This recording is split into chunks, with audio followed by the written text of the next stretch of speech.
हर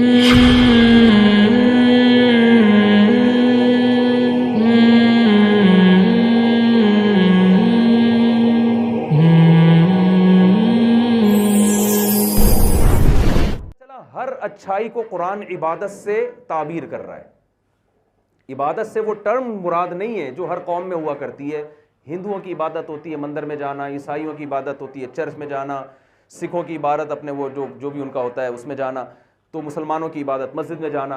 लेकिन कुरान ने इबादत को डिफाइन किया, अहसन अमला, अमल में अच्छा कौन करता है। तो इससे पता चला अल्लाह ने हमें ये इसलिए पैदा किया है कि हमें एग्जामिनेशन हॉल में भेज दिया कि ये इम्तिहान गाह है, इसमें तुम्हें देखा जाएगा कौन अच्छाई में दूसरे से आगे है। और जैसे जब इम्तिहान लिया जाता है तो कुछ पासिंग मार्क्स होते हैं, कुछ ए ग्रेड होता है, कुछ A1 ग्रेड होता है, अब पता नहीं आजकल क्या हो रहा है वल्लाहु आलम, तो A+ होता है। ये हमारे दौर की इस्तिलाहात हैं, वंस अपॉन अ टाइम। अब हमारे ज़माने के तो इंजन भी बंद हो गए हैं, ट्रेनें बंद हो गई हैं। जब हमने मैट्रिक किया था तो दोबारा चली भी नहीं है, लोकल ट्रेन चलती थी ना वो चली भी नहीं है दोबारा, अफसोस इस पर है। तो जैसे एग्जामिनेशन हॉल में मुकाबला होता है कि कौन 100 लेकर आता है, कौन 90 नंबर से, कौन 80 नंबर से, और कौन तरक्की पास होता है कि चल भाई था तो फेल, प्रमोशन दे के उसको 5-6 नंबर गरीबी में, जो होता है ना टीचर जो इम्तिहान चेक कर रहा होता है, वो अपनी तरफ से भी देख में उसने कुछ नंबर रखे हुए होते हैं कि यार ये मेरा चूँकि मामू लगता है 5 नंबर से फेल हो रहा है, चलो यार ये 5 मामू होने की वजह से ऐसे भी चल रहा होता है। कुछ ऐसे होते हैं कि यार ये अब 0 नंबर हैं तो उसको क्या नंबर देगा आदमी, कितने गरीबी में डालेगा। तो बिल्कुल यही हिसाब किताब इंसान का है कि आप दुनिया में आजमाइश के लिए आए हो, कुछ एक्सीलेंसी के साथ आगे बढ़ रहे हैं, कुछ पास हो रहे हैं, कुछ को अल्लाह ताला देखेगा कि ये फेल हो गए, लेकिन अल्लाह अपनी रहमत से कुछ नंबर दे देगा उनको। चल भाई तू, तेरे लिए पैगंबर की सिफारिश आ गई है, तेरा फ़लाँ ख़ानदान में बच्चा था जो शहीद हुआ था, अल्लाह की राह में जिहाद किया था, तो उसकी सिफारिश आ गई है तेरे लिए। और कुछ होंगे सिफारिश नहीं होगी, अल्लाह अपनी रहमत से 2-4 गरीबी के नंबर दे के पास कर देगा। मैं समझा पा रहा हूँ अपनी बात? तो हमें क्यों पैदा किया गया? देखने के लिए कि अच्छा अमल कौन करता है। अब अच्छे अमल की डेफिनेशन क्या है? देखें, इस पर सारी इंसानियत मुत्तफ़िक़ है कि हमें अच्छे अमल के लिए पैदा किया हो या नहीं किया हो, बहरहाल हमें काम अच्छे करने चाहिए। ये तो गोरे भी मानते हैं, जैपनीज़ भी मानते हैं, फ्रांसीसी लोग भी मानते हैं, मुसलमान भी कहते हैं कि काम क्या करना चाहिए, अच्छा करना चाहिए। तो कुरान ने अच्छे को डिफ़ाइन भी कर दिया, क्योंकि जब अल्लाह इम्तिहान ले रहा है ना कि अच्छा अमल करोगे तो पास हो जाओगे, बुरा अमल करोगे तो फेल, तो पेपर भी कौन बनाएगा? अल्लाह ही बनाएगा ना, ताकि ऐसा ना हो कि लोग जो है ना कि बुराई पे अच्छाई का लेबल लगा के उसको अच्छा करार देना शुरू कर दें, जो कि गैर मुस्लिम ने किया है। गैर मुस्लिमों ने क्या हरकत की है? क्योंकि खुदा को नहीं मानते, खुदाई कानून को नहीं मानते, जो बुराइयां उनके मुआशरे में फैली, जिसकी वजह से सब बुराई के अंदर मुब्तला हो गए, जो वो बुराई उस मुआशरे के लिए एक बदनुमा दाग बन गई, उंगलियां उठना शुरू हो गई कि अगर तुम इतने तहजीब याफ्ता हो, इतने अच्छे हो, तो ये बुराई क्यों तुम्हारे अंदर? तो उन्होंने देखा कि हम ये बुराई अपनी कौम से छुड़वा नहीं सकते, उन्होंने उस बुराई पे लेबल क्या लगा दिया? अच्छाई। ये तो बहुत अच्छा, ये तो आज़ादी है। जैसे एक आदमी ने चीनी की बोरी पे चावल लिखा हुआ था, लोगों ने कहा यार बोरी चीनी है, लिखा हुआ चावल, लेकिन मक्खियों को धोखा देने के लिए। तो मक्खी धोखे में आएगी, वो खुशबू देख के लपकेगी, चीनी की खुशबू से अंदाजा होगा। तो जिसके पास इस्लाम नहीं है, खुदा नहीं है, अल्लाह नहीं है, रसूल की तालीमात नहीं है, खुदा के पैगंबरों को नहीं मानता, वो मुआशरा जब मज़हब से बाहर निकल के एक यूँ समझे कि ऐसे गैर अखलाकी हरकतों की तरफ गया है, वालदैन को ओल्ड हाउस में जमा कराना शुरू कर दिया, रिश्तेदारी टूट गई, ख़ानदानी निज़ाम तबाह बर्बाद। औरत से ताल्लुक़ गर्लफ्रेंड का है, गोरा 50-50 साल की उम्र तक गर्लफ्रेंड को बीवी बनाने के लिए तैयार नहीं होता, लेकिन वीमेन राइट्स पे आप उससे तकरीरें करवा लो और मकाले लिखवा लो आप उससे। माँ बाप का एक डे है फादर डे, और साल में एक मदर डे, उसमें वो गोरा चॉकलेट लेके अम्मा के पास चला जाता है, वैसे इंसानियत पे आप, बच्चों के हुकूक हैं, माँ बाप के हुकूक पे तंजीमें बोले ना भाई नहीं बनी है। बताओ औलाद का हक पहले या वालिदैन का पहले है? कुरान इस एहतमाम से बच्चों के हुकूक बयान नहीं करता जितने बूढ़े वालिदैन के हुकूक बयान करता। माशरे में वालिदैन के, मैं मलेशिया गया, एक पड़ोस जहाँ मैं रहता था, पड़ोस में 2 बूढ़ी खातून चाइना की, वो चाइनीज़ थे, वहाँ रहते थे। मैं जब भी देखता वो बालकनी में 2 बूढ़ी खातून बैठी होती, आंखों से आंसू टपक रहे होते। मैंने पूछा यार ये कौन है, कभी इनकी खैरियत जाके पूछे हैं, पड़ोसियों के भी। उन्होंने कहा चिंग पोंग करना पड़ता है, समझ में नहीं आता कैसे खैरियत पूछें आप। वो एक आदमी किसी चाइनीज़ से मिले, वो चाइना वाले भी मेरे बयान सुने, कुछ को उर्दू आती है, तो अब डर लगने लगा ऐसे वाक़यात सुनाते हुए वो गुस्से में ना आ जाए कोई। तो एक आदमी अपने किसी चाइनीज़ दोस्त की अयादत के लिए गया, देखा तो ऑक्सीजन का पाइप लगा हुआ है, ये करीब जाके खड़ा हो गया। वो चाइनीज़ एकदम चाँ ची ची पा पा पा पा करते करते मर गया ना, जोर जोर थे ना, चा पा चा चा चीखते चीखते मर गया। इसने वो अल्फाज नोट कर लिए कि यार मेरे दोस्त ने मरते हुए कोई अहम वसीयत की है, मुझे इसका तर्जमा करवाना चाहिए। तो वो अल्फाज फ़ौरन लिखे ना, चा चा चा पा करके ना लिख के चाइना गया, इसका तर्जमा करवाया। उसमें लिखा हुआ था उल्लू के पट्टे ऑक्सीजन के पाइप से पाँव हटा। समझ, उल्लू के पट्टे वो ऑक्सीजन के पाइप पे पाँव रख के खड़ा हो गया।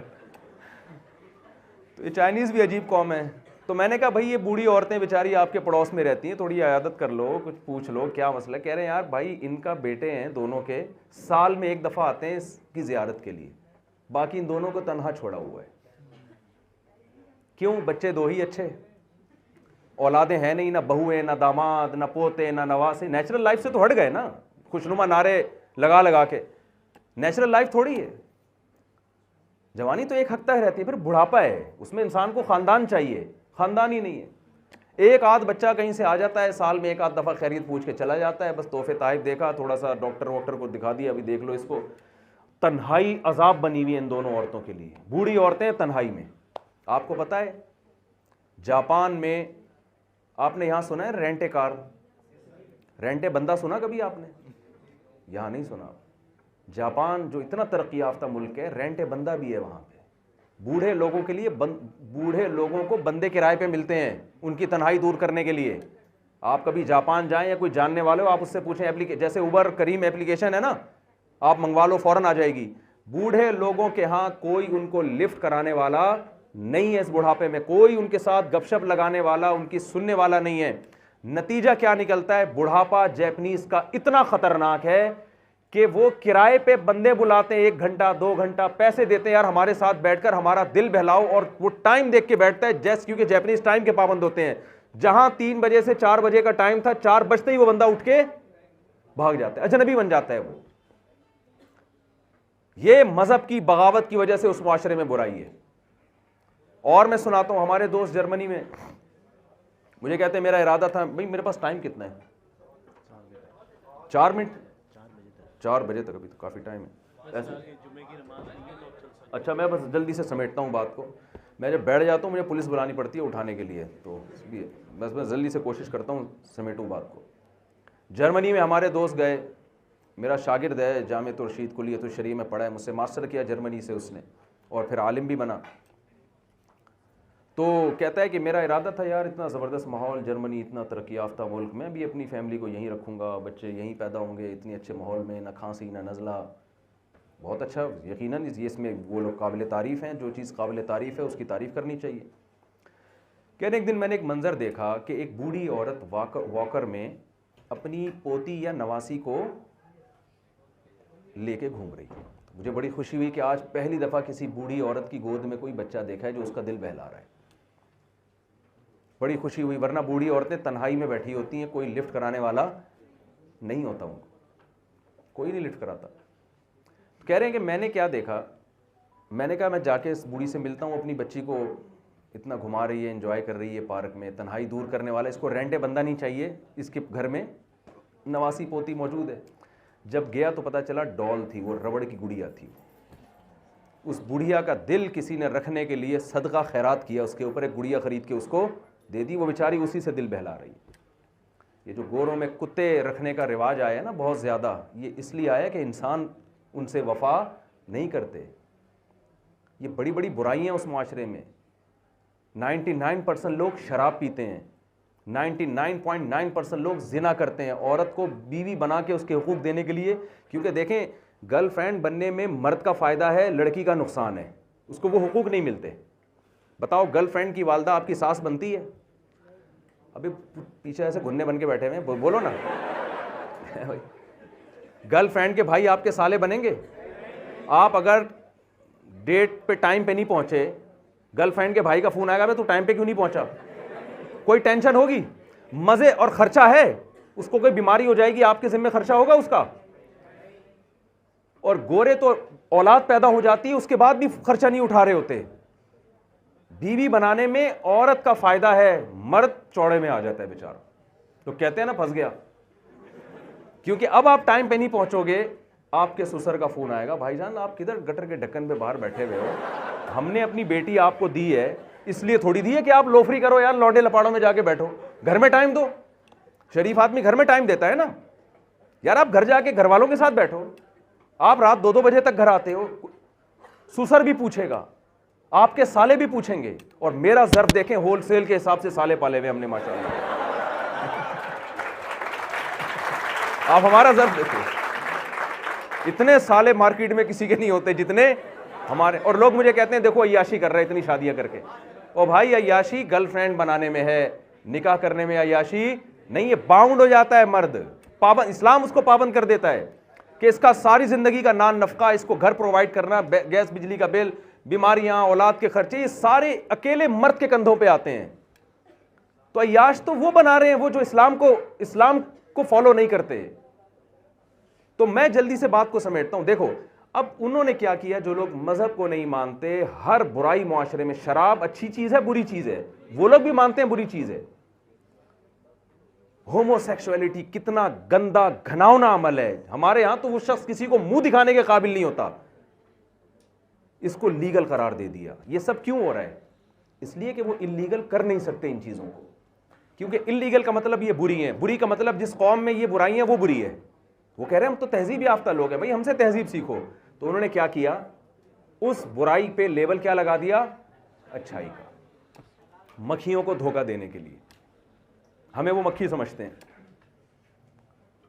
तो इस्लाम आपको बताता है कि ये पब्लिक से नहीं पूछना कि अच्छाई की डेफिनेशन क्या है, बुराई की डेफिनेशन क्या है। इस्लाम कहता है मैं बताऊंगा, खुदा जिसने बताया है, पैदा किया है, वो बताएगा कि अच्छाई क्या है और बुराई क्या है। तो एक मिसाल देके बस मैं वो आयत पढ़ के ख़त्म करता हूँ बयान, जिसमें अल्लाह ने अच्छाई को डिफ़ाइन किया कि अच्छाई की डेफिनेशन क्या है। तो मैं मिसाल देता हूँ कि ऐसे है जैसे आप बड़े पढ़े लिखे ख़ानदान से आपका ताल्लुक़ था और आपका उठना बैठना चर्सियों में, हीरोइनचियों में हो गया। अब आप हो रहे हैं बदनाम, लोग कह रहे हैं भाई हीरोइनची है, भाई चर्सी। आप हर वक्त पाइप के नीचे फटे पुराने, जैसे चर्सियों का तो यही हुलिया होता है ना, बैठे हुए और सुट्टे लगा रहे हो। आपके अब्बा की भी इज़्ज़त का जनाजा, आपकी भी इज़्ज़त का जनाजा। अब आप कौम के बड़े आदमी थे, आप इज्जत पे आप चर्च पे तो कंप्रोमाइज़ कर लोगे, इज्जत पे कंप्रोमाइज़ नहीं करोगे। और चर्च आपसे छूट नहीं रही है, क्योंकि उसे छोड़ने के लिए आखिरत का खौफ चाहिए, जहन्नम का खौफ चाहिए। भाई अल्लाह आग में जलाएगा, अल्लाह आखिरत में सज़ा देगा, कब्र का अजाब होगा, इन चीज़ों के आप कायल नहीं हो, तो आप चर्च तो नहीं छोड़ोगे। आप बोलोगे इतनी मज़े की चीज़ मैं कैसे छोड़ दूँ? आप क्या करोगे, आप उसका नाम चेंज कर दोगे। आप चर्च और हीरोइन का नाम रखोगे एंटी डिप्रेशन टैबलेट, और आप उसको खूबसूरत पैकिंग में, और आप चर्सियों से कहोगे यार तुम्हारी वजह से हम भी बदनाम हो रहे हैं, ये जो तरीका है ना पाइपों में घुस घुस के सुट्टे लगाना, कचरे में बैठ के, ये छोड़ दो। फलां होटल पे बहुत अच्छी सी मीटिंग होगी, 3 पीस सूट टाई में नहा धो के आएंगे और बड़ी तमीज़ से सुट्टे लगाएंगे। उसका नतीजा ये निकलेगा कि ना सिर्फ ये कि चर्सी होने का ताना ताना नहीं रहेगा, बल्कि चर्सी कहलाना एक खुशनुमा नारा बन जाएगा कि माशाल्लाह आपका बेटा करता क्या है जी, उसने रिश्ता भेजा, अल्हम्दुलिल्लाह चर्च पीता है वो, चर्च में। ये इतना अच्छा इमेज दुनिया के सामने चर्सी, क्योंकि हर 3 पीस सूट टाई में बंदा चर्च पीने वाला हो। गैर मुस्लिम ने यही काम किया है। होमोसेक्सुअलिटी जो चर्सियों से ज्यादा गंदा अमल है, उसको लीगल करार दे दिया। बुराई थी, उसको क्या कर दिया कि इंसान की आजादी का नाम दे दिया कि भाई इंसान आजाद है, जो चाहे करे। क्यों भाई, इंसान बुराई में आजाद थोड़ी है, इंसान तो अच्छाई में आजाद है। और लड़कियों को बेपर्दा बना दिया कि औरत आजाद है, जैसे चाहे कपड़े पहने। लड़की के आजाद होने से अय्याशी मर्द की बढ़ रही है, औरत की नहीं बढ़ रही है। इस्लाम आपको पाबंद करता है कि जो तुम्हारे घर में बीवी है वही है तुम्हारी। देखें, मैं आपको अपने साथ जो मेरे पास फैमिली मैटर्स आते हैं ना, अब ज्यादातर लड़कियों के, मैरिड लड़कियों के जो कंप्लेन आ रही हैं कि हमारे शौहर के दफ्तर में लड़कियों के साथ नाजायज ताल्लुकात हैं। शादीशुदा औरत की जिंदगी क्या हो रही है, उसे शौहर से वफा नहीं मिल रही। मैं उन लड़कियों से कहता हूं कि अच्छा मुझे एक बात बताओ, जब आपकी शादी से पहले पर्दे की तलकीन आपको की जाती थी, आप भी इसको दकियानुसी समझती थी कि यार ये फजूल किस्म की मौलवियों ने पाबंदियां लगाई हुई हैं, पर्दा करो, ये करो, वो करो। तो वो जो दफ्तर में आपके शौहर के साथ बैठी है ना, वो इसी फलसफे की कायल है कि पर्दा वर्दा नहीं है, मर्दों से बेतकल्लुफ होना कोई बुरी चीज़ नहीं है, दोस्ती लगाना कोई, वो लिबरल है। वो लिबरल पने का अजाब है ये आपके ऊपर, क्योंकि जब आज़ाद है तो आज़ादी का तो यही मतलब है कि भाई वो फिर बीवी का पाबंद थोड़ी है, वो तो जहाँ जाएगा वो इसका हलाल हराम का फ़र्क नहीं करेगा। वो इस्लाम हकीकत में औरत के हुकूक का मुहाफिज है। इस्लाम कहता है जो तुम्हारे घर में तुमसे एक एग्रीमेंट करके आई है वो पहले है, उसके होते हुए तुम किसी की तरफ नजर नहीं उठा सकते, और उसको भी पाबंद कर रही है कि तुम अब किसी मर्द की जिंदगी में आना चाहती हो तो एक प्रॉपर तरीका है, उस प्रॉपर तरीका को इख्तियार करो जिसको निकाह कहा जाता है, जो पैगंबरों की सुन्नत है। उसके अलावा तमाम रास्ते आपके लिए इस्लाम ने बंद कर दिए। हाँ, ये अलग बात है, मैं इस पर चीखता रहता हूं कि हमारे यहाँ हराम आसान होता चला जा रहा है, हलाल मुश्किल होता चला है। तो इस्लाम ने हलाल को आसान रखा है, आप इस बारे में इस्लाम को फॉलो करो, आप इस बारे में अपने कल्चर को फॉलो ना करें। नबी सल्लल्लाहु अलैहि वसल्लम की महफिल में खातून ने अर्ज किया, या रसूल अल्लाह मैं आपसे निकाह करना चाहती हूँ। आपका इरादा नहीं था, एक साहबी ने कहा मेरा निकाह कर दें, आपने निकाह पढ़ाया, चलो भाई। कहाँ गए इस्तिखारे 6-6 महीने जो निकाले जाते हैं, कहाँ गए भाई? वो पहले अब्बा आ रहे हैं तो अम्मा आ रही हैं, तो नाना आ रहे हैं तो चाचा आ रहे हैं, पूरे पूरे खानदान, एक टेंशन। तो लड़के लड़की भी कहते हैं यार दोस्ती आसान है, निकाह क्या है, मुश्किल है। तो इसको ख़त्म करो मुआशरे में। जितना दोस्ती करना आसान है उससे ज़्यादा आसान किसको बनाओ? निकाह को बनाओ।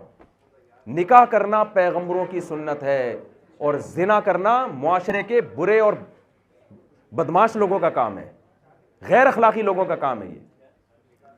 तो मैं ये अर्ज़ कर रहा हूं कि देखें, जिसने बनाया वो बताएगा कि मैंने क्यों पैदा किया। इसलिए पैदा किया ना कि अच्छा कौन है और बुरा कौन है। अब अच्छाई को भी डिफाइन कौन करेगा?